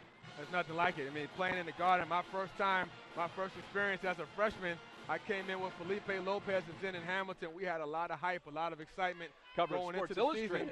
SI cover, you name it, we had it all. And it was just a great feeling to be able to play in front of your home crowd at the greatest arena in the world, in my opinion, at MSG. And we came in as a 7-0 ranked team and had a chance to go into the Holiday Festival with a lot of momentum. We beat Hofstra and had a great run going through the rest of the season. But I think the biggest thing about playing at St. John's at the Garden, and Coach Lavin will testify to this, is the ability to play on a national stage in front of your own fans. It's the highs and lows, but if you win, there's nothing like it. Steve Lavin's father, Cap Lavin, one of the best basketball players in the history of the Bay Area, instilled in Lav an appreciation for the history of the game of basketball. He played for Phil Wolpert. Cap Lavin did. He played for Pete Newell. So Steve Lavin grew up hearing about the greats of the game. He has an appreciation for the history, and so when he took over at St. John's, no one had to explain to him just what it meant to play at MSG. He was giddy. If you go back and watch his press conference, he just gets it. He understands New York City, understands the culture, and understands the privilege. I'll tell you how much Coach Lavin gets it. The first thing he does as a head coach at St. John's last year is he changed the locker room for St. John's from another locker room to the Knicks locker room, which made St. John's players feel even more excited, because imagine you're dressing where the New York Knicks play. That's a great experience, a great advantage if you're St. John's Red Storm. Nuruddin Lindsay ending up on his wallet on that slash to the goal, to the line to shoot a pair. Nuruddin's only weakness in the first two games, the ineffectiveness at the foul line. He appears to have settled things down, and he is now well above that 47% season clip. You know, after practice yesterday, I asked him, I said, what's up with your foul shots, Nuruddin? He said, hey, man, I'm working on it. I'm actually going to go out and get some extra reps right now, and that's exactly what he did. I saw him in here this morning and late last night putting in the extra work, and that tells you the kind of commitment that this young man has to being a great player. Mature move by the young man, and here's a travel catching the ball at the high post. Jordan Weinert's first appearance, the 6'6", 195-pounder out of Lavallette, New Jersey. Exciting for him to be able to play here at St. John's. Gets a teachable moment from eighth-year head coach Randy Monroe. There's Weinert there, back at the defensive end. 7.5 left, Johnny's by 23. And we can talk some about Arizona. Lindsay What a feed! God's gift, thrown it down. Great pass, and again, Lindsey with the hesitation dribble at the top of the key, splits the two defenders at the top of the UMBC zone, gets in the gap with a nice pass to Gift for his 9th assist. Another assist and another rebound, and he'll have a triple-double. You have to put in perspective what a triple-double means. Satchel pulling the three, but missing it short. Masalia can't get the follow. When you talk about a triple-double, it's the ultimate achievement as a basketball player, especially if you do it and you win. Here's White for three, missed everything. The bench was as excited as the fans on that one. When the reserves get to play, that shows you what a team's about. Achua roofing the shot attempt by Satchel. Red Storm come away with it. Harkless, so easy, throwing it down. And defensively, St. John's has taken over the game, and now their defense is igniting their offense. The amount of fast break points that they've had in the last 5 minutes have pretty much doubled from the first half. Gets to Satchel, basket, and the foul. And that trims the lead to 25 with a free throw coming. Arizona will play this afternoon. They have a 2-0 record. They won both of their games in the 2K Sports Classic against Valparaiso and Duquesne. They play Ball State this afternoon. And Nuruddin Lindsey sits down, drawing a nice ovation along with God's gift to Chua. Red Storm fans appreciating their effort. This is an Arizona team, a preseason number 16, that lost an exhibition game at home to Seattle Pacific, Division II school. First exhibition loss at home since the Ronald Reagan administration. Put that in perspective. Here's White, another three. This one off as well, but closer. I like the fact that White's being aggressive. Here's a kid who just earned a scholarship, has a chance for his first basket. And he's got it. As he lays it up, and you got to be happy for this young man. Was a walk-on last year, worked extremely hard and earned a scholarship this year, a local kid from Long Island, and everyone loves him on this team. That's a reflection, and you can talk about this from your days. You were a guy who played. I was a team manager, and I sat next to the walk-ons. They all dreamt of getting in the game, and it meant the most to them that the guys who did play cheered for them, and you see that on close-knit teams. Well, it's even better when you're a walk-on player, as he was last year, and then you actually earn a scholarship. True. That means that you actually have really elevated your game and have gone beyond the normal duties of a walk-on player to actually an integral part of the scholarship team. Just a tremendous job by this young man, White, who's worked extremely hard. Good ball fake and a three by Harrison. That was a brilliant basketball play. Faked the pass and drilled the triple. And that's what they work out in the zone. A few things that attack the zone. The ball fake, the skip pass, and the penetration from the wing are three ways that they get into the gaps. Sounds like you were a point guard. That's my... I did okay. Yeah, that's what it sounds like. 27-point lead for St. John's. Neller on the foray to the rim, drawing the foul. D'Angelo Harrison has 14 points. Johnny's with balanced scoring. They had four players scoring in double figures coming into this game. Achua at 19, Harkless at 16, Harrison at 13, and Lindsey at 17. And that's the balance that you want to see. You don't want to see one guy dominating the ball, and this is such an unselfish team. I don't think that'll ever happen because the ball moves pretty fluidly and everyone gets a chance to touch it and do something with it, especially when they're playing fast, up-tempo basketball. Nice curtain call for D'Angelo Harrison heading to the bench. Nuruddin Lindsey in. The one challenge when you don't have many bodies to play, as Steve Lavin doesn't, is that there isn't much in the way you can do to ease off the accelerator. Johnny's up 25, and no doubt Steve Lavin would rather put in more bodies. He simply doesn't have them. Well, that's a challenge for the staff, but as a player, you love that because you know you're playing 25, 30 minutes plus. You're right. Lindsey can't get it to go. Follows his miss with a basket right in front of the rim. And that's one more rebound, which brings his total to 9, so he's a rebound away, I believe, from having a triple-double. White with the rebound. Green ahead to Lindsey. A lot of contact, no whistle. Shot blocked by Satchel. Retrievers on the run, 3-on-2. Gets on the pull-up. And Phil Green with the defensive carom. Pointer. Out to White. Another three try. No good. Harkless follows with contact. Good. And the foul. Great job by Mo, not giving up on that play, fought for the rebound, used his length to elevate it. And another chance for a three-point play. This St. John's team clicking on all cylinders as they break for a timeout. You know, you have to be happy with the way St. John's is playing, especially in transition. The fact that they've gotten out in the open court and been able to finish. Johnny's in front by 29.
Welcome back to Carnesecca Arena. St. John's 79, UMBC 50. Under 4 to play. Tony Luffman and Tariq Turner. It's been a very challenging 14 months for head coach Steve Lavin, and an amazing comeback for him.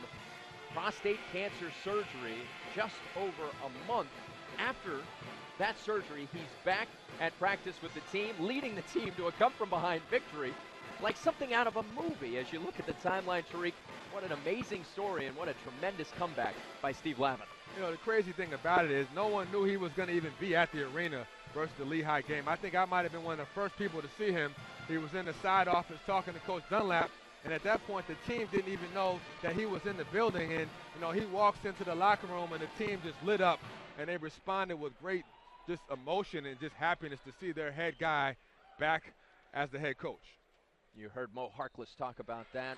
You heard all the players after the game as Harkless converts the free throw to put St. John's up 80-50. Harkless has 16. These players were recruited by Steve Lavin. They believe in Steve Lavin and his vision for the future of St. John's. Pass deflected and intercepted. Bill Green, and it is ruled out of bounds to UMBC. And that's something that Steve Lavin has done so well as a head coach for a 10-year period from 97 to 06. At least one of Lavin's players, recruits, was selected in the first round of the NBA draft. His eye for talent is exceptional, and his ability to lure great players, tremendous. Twice in his time at UCLA, the #1 recruiting class in America went to Westwood. Here, the #3 class committed to come play for St. John's in just his second year. Remarkable. Not to mention he's recruited at least 8 to 10 McDonald's All-Americans since he's been the head coach at UCLA. Just a phenomenal coach on all fronts. Johnny's in the half-court zone. Pointer, Hawking, works as he feeds the corner. Thomas can't get it to go. The shot clock reset on the temporary change of possession. Here's a three from the left flank. No good by Weinert. Loose ball. Scrum for it. Stiff with a great effort. Long outlet pass. Green. Harkless. Threw it down. Mo. Another great pass. Look ahead by Phil Green to Mo Harkless, who knows what to do with it. St. John's has really blown this game wide open with their ability to get out in transition. They've dominated the entire second half. Under 3 to play. Thomas with a contested three, not close. Pointer clears. Lindsay with his head on a swivel. Harkless in the corner. This is a runner. No good by Pointer. The other night, Wednesday night, you and I were here in attendance, and you sent me a text message when it was deafening. Literally, I thought the roof was going to come off of Carnesecca Arena, talking about the importance of Sir Dom Pointer. It isn't scoring that he brings to the table. Mo Harkless continues to finish in the open court. The dynamic freshman, another solid game by this kid who has huge upside. I think he'll be one of the top rookies in the conference when Big East play starts. And you don't have to ask him if he's ready to play in the Garden. You know he is. Taking a look at the top-rated recruiting classes for this season. And the Johnnies will play the teams that had the number 1 and number 2 classes, Kentucky and Duke. The Johnnies, of course, number 3 on that list, followed by Texas and UNC. The Carrier Classic, what a thrill that was, huh? That was amazing. I would have liked to even experience what that was like to be at the game, but just a phenomenal job and a great way to kick off the college basketball season this year. 2 of the premier programs playing on Veterans Day. I thought ESPN did a great job of covering it. I thought it was a well put on event, and President Obama's remarks were perfect in terms of tone and appreciation. Red Storm bringing in Drew Bashan and Sam Seeley, their first appearance for the final 2.5 minutes. The three-pointer by Neller is no good, but the Retrievers have the rebound and a foul.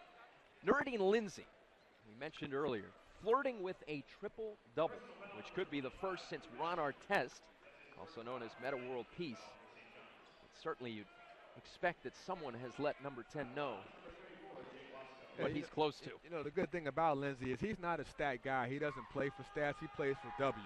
And that's why Coach Lavin is probably leaving him on the court. It would be a nice accomplishment if he does get it, and it doesn't surprise me because this is a kid that is probably the most all-around gifted guard on this team.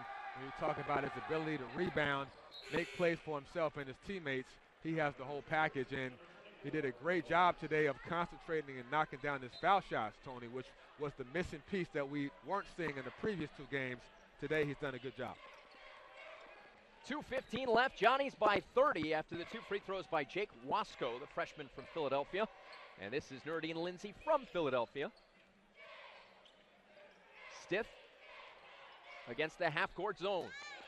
Lindsay can't connect on the jump pass to Drew Bashan, and it's out of bounds to UMBC. Final 2 minutes. The Johnnies will improve to 3-0, and Randy Monroe's UMBC Retrievers drop to 0-2. Their next game will be at home against Loyola, Maryland on Thursday night. Here's a great find left to the rim for the basket by Chandler Thomas, a freshman from Indianapolis. That was a nice pass by the freshman Getz, getting into the gaps and dishing for the assist.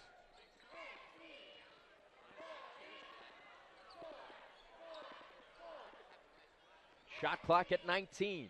Lindsay with a skip pass for Bashan. Lindsay pulls the 3. Defensive glass cleared by Will Wise. Final 70 seconds with St. John's out to a 28-point lead. Weinert. Neller hounded. Neller at the 3-point arc. Bounce pass to the wing is kicked by Pointer. I think even though the game is pretty much over, the defense that we saw St. John's play in the last half was exceptional as Lindsay goes out to a nice applause. Just a great all-around game for the sophomore, and I think it's very, very good to see him play well going into the next week's game, Tony, versus Arizona, a much higher level competition. You want your players to be playing on a good note going into the Garden. Hearty congratulations as he got to the sideline, and now he's right next to Steve Lavin and Rico Hines. Hines, one of the best assistant coaches in all of college basketball. And he spends a lot of time with Nuruddin, working on this game, getting shots up, helping him understand the flow of the game. And Rico, being a former player, knows better than anyone what Coach Lav expects. And you see that connection between those 2 guys. Joey Getz at the line, gets both. Final 45 seconds, UMBC trailing 82-56. Ball turned over by St. John's. Shot clock 2 seconds ahead of the game clock. Jumper from the left corner is down for Chandler Thomas. It's a three-pointer to cut the margin to 23. St. John's will not have to shoot again. You have to be happy if you're Coach Lab with the way they came out in this second half. This is a chance for them to get better. And that's the goal here, to get better each day in practice and the games. Keep in mind, this is a young team that's still learning how to play together. It's a good way to go out getting ready for next week. St. John's 82, UMBC 59. The Red Storm 3-0 and headed for a collision on national television with Arizona, who figures to enter that game ranked in the top 25. Nuruddin Lindsay with a tremendous outing. Tariq, those numbers just jaw-dropping. And he set the tone from early on and carried it throughout the game. Great job of pushing the pace, scoring, rebounding, and assisting. Just a great all-around game for the sophomore guard from Philly. Once again, the final score, St. John's 82, UMBC 59. The Red Storm 3-0, and the Retrievers decline to 0-2. For an archive copy of this entire game, as well as other games on our family of ESPN networks, log on to ESPN360.com. Make sure to check out the next St. John's game when the Red Storm take on the Arizona Wildcats in Madison Square Garden this Thursday, 9:30 on ESPN2. This has been a presentation of ESPN, the worldwide leader in sports. So long from Carnesecca Arena in Queens, New York.